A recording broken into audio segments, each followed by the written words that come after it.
అన్నమయ్య జిల్లా లక్కిరెడ్డిపల్లి మండలంలో 2024 ఎన్నికల ప్రచారం సమయంలో జరిగిన బాణసంచా ప్రమాదం కేసులో వైఎస్ఆర్ కాంగ్రెస్ పార్టీకి చెందిన నేతలపై పోలీసులు చర్యలు ప్రారంభించారు.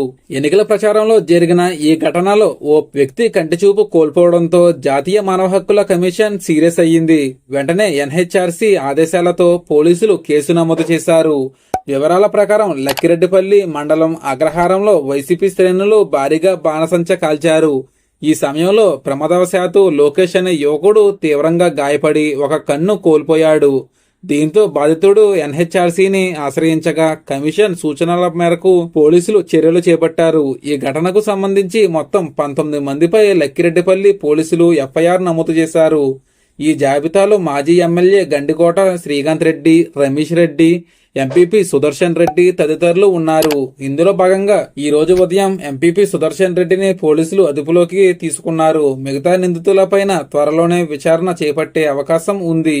ఈ ఘటన ప్రస్తుతం రాజకీయంగా చర్చనీయాంశంగా మారింది. ఎన్నికల సమయంలో శ్రద్ధాలోపం వల్ల జరిగిన ఈ ప్రమాదం వైసీపీ నేతలపై న్యాయపరమైన చిక్కులకు దారితీసింది.